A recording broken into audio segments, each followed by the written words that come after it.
to talk about like the politics in One Piece because they're so intricate, and I find it hilarious when some people try to say that there's no politics in One Piece.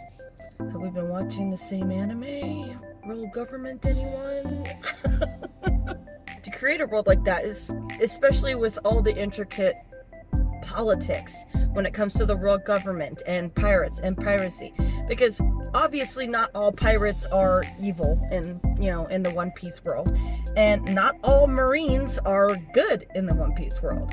It's fascinating how I'm really curious about this secret of the true history, because the government is trying so hard to not have it be revealed and to never find the poneglyphs that reveal that true history, that they were willing to put a bounty on a child's head just because she knew how to translate them.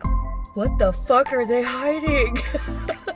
I'm not caught up on the manga. I tried reading the manga, so I don't know if that's been revealed yet, that big secret or not. I think I just know that the Wano arc, I think, might be over. I don't know. But I tried reading the manga. The way that Oda has his panels and everything laid out, for my ADHD brain for some reason can't focus and can't read them. I don't know why. I can read other mangas just fine and have no problem. But for some reason, it's just the way that Oda lays out his work. It's not bad. It's just my brain can't compute. I blame the ADHD. The politics are so intricate because there's the world government, and then a lot of the different islands all have their own, nations and leaders as well. And they do work with the world government, but obviously it doesn't always go so well because they have warlords, which, wow, the warlords' existence is pretty fascinating, that these pirates are just basically so goddamn scary. It's just easier to work with them and let them do their thing and just ask them for help once in a while than try to actually stop them and put them in prison. The live action's capturing that very well, by the way. I'm very impressed with how real they're making the world in the One Piece live action. I just hope they keep up with obviously with the politics, which I have every confidence that they will, because Oda is completely behind the creation of the live action, so I'm not too worried about it, especially with the success of the first season. But on to the politics. They're so complicated. They're just as complicated as our politics today. Like there's nothing is really black and white. There is things that are questionable, definitely ethically, and there's some things that they shouldn't be doing as as a political force, like putting a bounty on a child's head. Jesus fucking Christ. At least we're not at that point yet in the politics of our world. If you say you're not into politics, well, you can't. If you're a One Piece fan, you are, because it's very prevalent in the One Piece story. It has a large part to do with it, the politics of the world. Politics shape everything as far as how we live and how we make money and how our government operates. It's and down to who lives or dies as well, depending on the government, of course. But politics are very prevalent in everything, not just anime, obviously in our own lives. The world government's way of doing things is extremely questionable. There's a lot of ethically that they obviously should not be doing. And it just makes me wonder what that secret is, that true history is, that has them so fucking paranoid that they're willing to kill a child over it, just because they know how to translate it. Not because they were trying to reveal the true history. Her interest in that was very minimal because she was just a child. She just knew how to translate the stuff, the poneglyphs, and just having that knowledge alone put a bounty on her head. That's crazy. That knowledge can get you in so much trouble. America. But that's a prevalent thing with corrupt governments. When it comes to knowledge, they try to block that shit as much as possible, because the more educated that their citizens are, the more likely they'll be able to resist when they're doing something they probably shouldn't be doing. And the way that Luffy looks at politics and the way that the world runs, He understands it, but that doesn't mean he has to be okay with it. Like, he understands that there's good Marines and bad Marines. That's why he's good friends with Kobe. Kobe's a good Marine who wants to actually help people. He's not a shitty Marine who's just out, who's just in it for the power and the glory. And at the same time, he is not afraid, Luffy is not afraid to call out anything that's ethically and immoral. Like, it don't matter if the government is 100% in support of some certain action. If it's immoral in any way and affects people in a negative way, Luffy's not okay with it. 100% no. You're not allowed to do that. That's fucked up. You can't be doing shit that's going to hurt other people. He takes accountability also. When his actions happen to result in other people getting harmed unintentionally, he will take accountability and do whatever he can to fix that. That is, by the way, an incredibly good role model for children. I'm really glad that my son started getting into One Piece.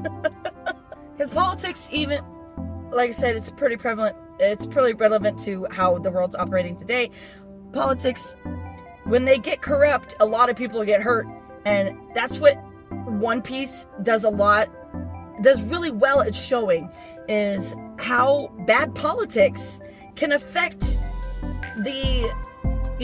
everybody, and affect so many different people no matter what class you're in. The Celestial Dragons kind of remind me of billionaires, where they can basically buy their way through everything. If you live in America, you know how fucking accurate that shit is. When Oda was creating this, he definitely knows how politics work in different countries.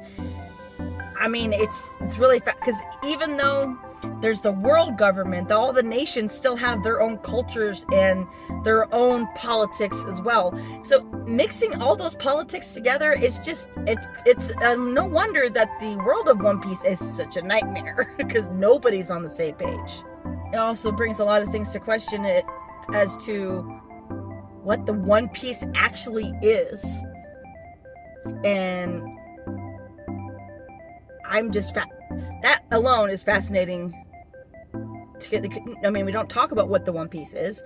It's just the whole goal of the story is to find the One Piece. But what the fuck is the One Piece? That's never been explained. It's a mystery. It's a mystery that's haunting all of us. But from what I've known, we're getting close to the end of the story, which is kind of depressing since it's been going on for 20 plus years. But anyways, I digress. Politics are just hugely dominant in the One Piece story. I think more so than a lot of anime. And I don't think people realize just how dominant, the politics are in that story, and how they play a part and how everything is playing out. It's going to be interesting watching Luffy continue to dismantle the way that politics have been running in the world government for so long, especially now with the appearance of Joy Boy, who the government apparently is fucking terrified of. And that was when Joy Boy existed last time, 400 years ago, I believe it was. They said was it 400 years ago? Yeah, it's 400 years ago. ADHD brain. It was the last time that there was a revolution, and I wonder if that's part of the lost history that is covered up too. That there's just so much. It's so fascinating, and it's one of the reasons why I really, really love One Piece, because of all the lore and politics and how everything just plays a part in how the story progresses. And it's going to be real interesting to see how it all comes to an end, because with how much content and story we have, I have faith in Oda that he's going to give us a pretty fabulous ending, and it's going to be awesome. And it's okay though that it's going to be ending soon, because we still got the live action, and they want to do 12 seasons. They've officially been approved for the second season, so I'm so excited about that. And we're supposed to get Chopper, and Chopper is not going to be CGI, thank fucking God. He's going to be done with prosthetics, and I'm just so happy. Yes, he was a live actor, for the love of God. I wonder if he's going to have the same tiny voice. I saw somebody show an image of a kid with antlers and stuff. I'm like, I don't know. I'll have to see. Because by the time that they meet Chopper's already has quite a bit of medical knowledge, enough to be able to be a doctor on, the Straw Hats, ship. In the comments, tell me, is there anything about the politics in One Piece that you find fascinating? I didn't really delve too deep because it is so much information, and I have to work full time, and I'm a mom. So yeah, there's only so much I can do. I'm going based off of memory and the fact that I'm actually rewatching the anime right now. We're in the Skypiea arc. And by the way, I thought it was really cool, and I didn't notice until after I got into the Skypiea arc that in the live action, when Nami is telling that story to Zoro when he's recovering from the duel that he had with Mihawk, it's the same story that they were told just before they went to Skypiea, the city of gold, and the dude who was always lying. I didn't realize that. I'm like, we got a Skypiea Easter egg in the live action. That's pretty fucking awesome. I'm pretty excited. So yeah, it's the first time I've done a video like one of these. Hopefully you like them. I might make more. I'm really excited about making more videos and talking more, especially to a camera, because as much as I love my little chibi me, it's a pain in the ass with the editing process. And I don't have animations done of my little chibi me, and I haven't had the time. So I'm gonna try to talk more to the camera so that way it makes editing easier. Anyways, like, subscribe, bye.